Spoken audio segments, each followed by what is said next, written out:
fokusnya udah beda. Balik ya kalau udah berkeluarga kan tentu beda gitu. Bukan gak ada senang-senangnya, senang-senangnya beda. Ya jadi kalau beasiswa EMG sama IASP itu as far as I know kan ngajuin proposal ke dosen pembimbing, terus dosen pembimbingnya oke, terus habis itu jadi mereka itu mendapatkan dana dari pihak luar, jadi bukan dari si profesor sebenarnya. Nah, lu ini dari profesor? Technically iya, sebenarnya jadi sebenarnya dari program Biotop ini, tapi si profesor ini ngajuin ngajuin project ke si Biotop ini. Ya technically gampangnya ya dari profesor gitu. Gila.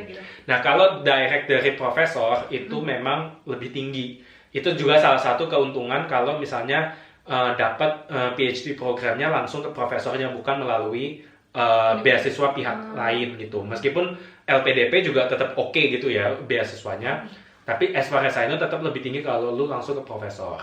Nah, kalau EMG dan IASP itu di Austria dapatnya 1.050 euro per bulan.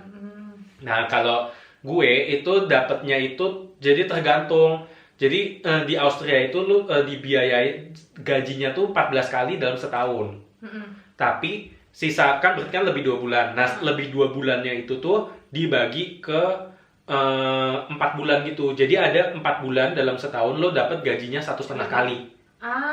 Kan 1,5 kali gitu.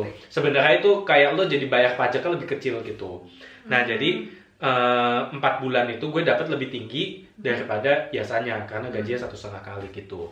Nah, normalnya itu gaji gue itu 1.500 sekian euro gitu. Ternyata ini rahasianya saudara-saudara. 1.500 itu sebelum corona, sesudah corona agak naik. Soalnya kan itu kan dulu kan memang dikasih tahu ada penurunan pajak. Ada penurunan pajak untuk membantu orang karena pandemi corona. Jadi kan kalau nggak salah tuh sempat pajaknya diturunin atau gimana. Jadi sekarang gue dapatnya 1.620 sekian. Itu kalau yang per bulannya. Kalau 1,5 waktu bulan keempatnya, jadi bulan Maret, Juni, September sama November itu gue 2.400 sampai 2.500 euro sebulan gitu.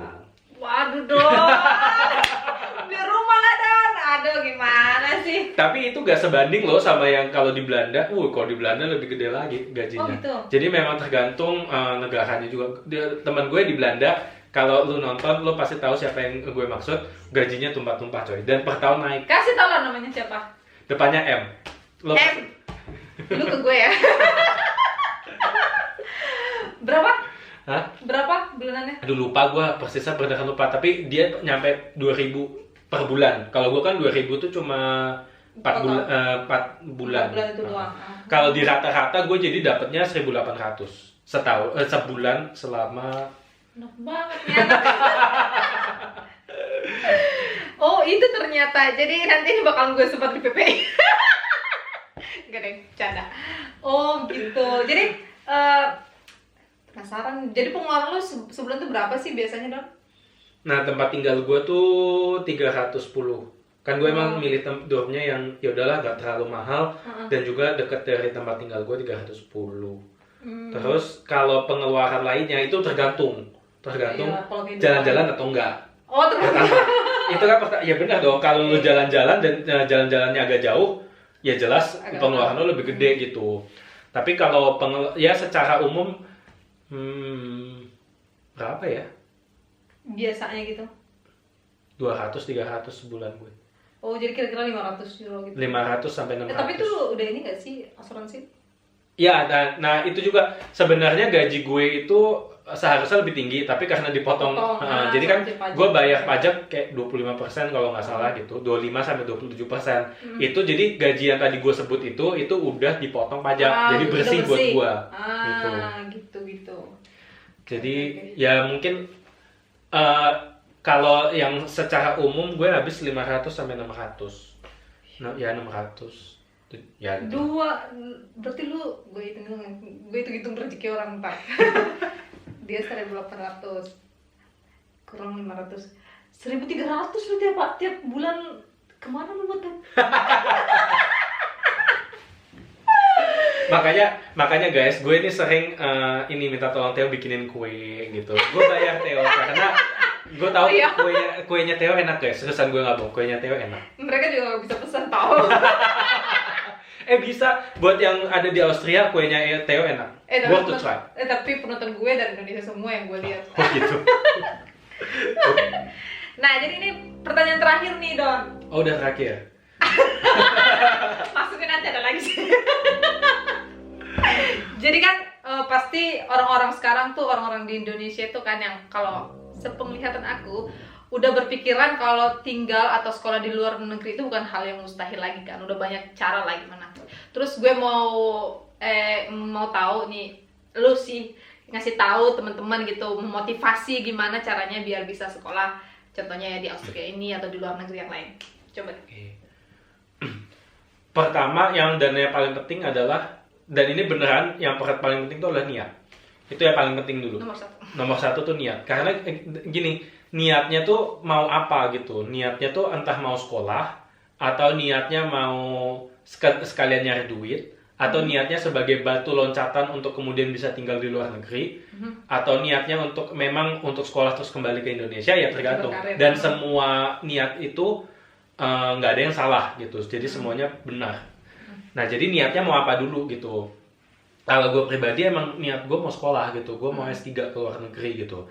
Jadi ya gue apapun yang dimanapun gue dapat, selama memang itu sesuai dengan niat gue mau sekolah di luar negeri dan sejalan dengan topik yang memang gue incar, gue nggak masalah dimanapun juga gitu. Dan gue jadi nggak mikirin gue dapat gajinya berapa gitu. Jujur gue pada saat itu gue nggak mikirin duit gitu, gue nggak mikirin kayak gue bakal dapet gaji berapa, udahlah nggak apa-apa, yang penting gue bisa hidup, gue sekolah, dan kemudian gue bisa dapat gelar S3.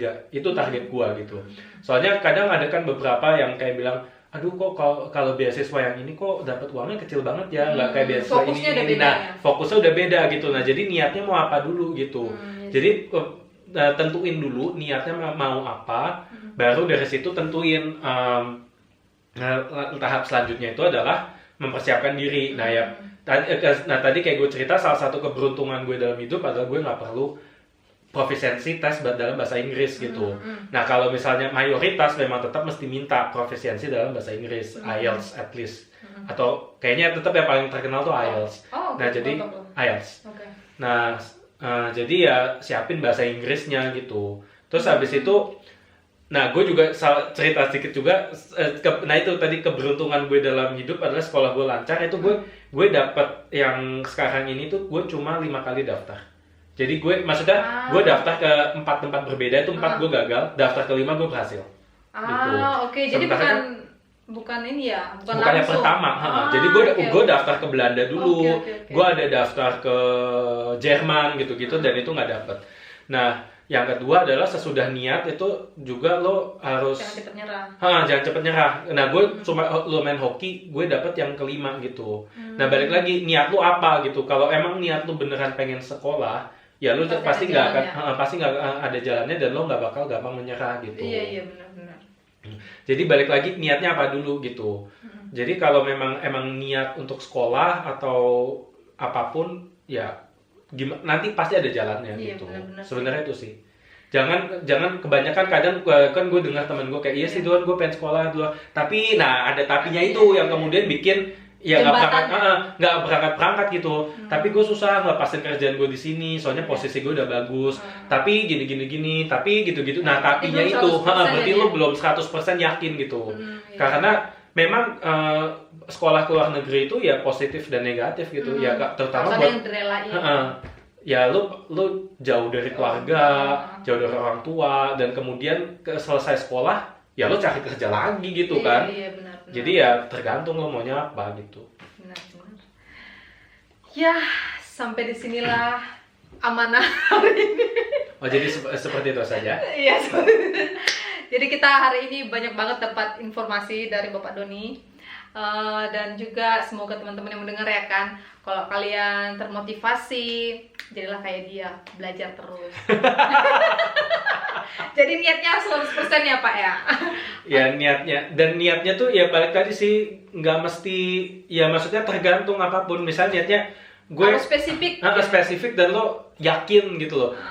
Apapun niatnya, gue mau sekolah supaya gue bisa ketemu pacar bule. Ya, buat gue sih itu gak masalah ya. Iya. Selama memang lo menjalannya dengan senang dan itu emang bener-bener yang lo inginkan dan ya lo secara halal gitu lah ya, tidak dengan cara-cara aneh yang nggak benar ya why not gitu, kayak kenapa ya nggak masalah gitu.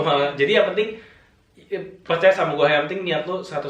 Kalau udah yakin banget nanti pasti ada jalannya. Dan itu apapun mendukung kalau niat. dan apapun yang lo dapatkan lo nggak akan merasa kayak sedih gitu, kayak misalnya iya kok beasiswa gue cuma segini. Ya gue dengar teman gue beasiswa di Belanda segitu, ya gue juga anjir enak banget ya gitu. Dan dia dapat beasiswanya 4 tahun, gue 3 tahun. Tapi gue nggak masalah gitu karena ya gue nggak yang penting lu sekolah gitu. Karena target gue mau sekolah, gue mau S3 gitu. Gitu teman-teman. Ya tetap semangat, oke? Biar kita bisa kumpul-kumpul di sini Eropa. Asik. Bisa jalan-jalan, itu yang bisa jalan-jalan juga kan. Speaking of jalan-jalan,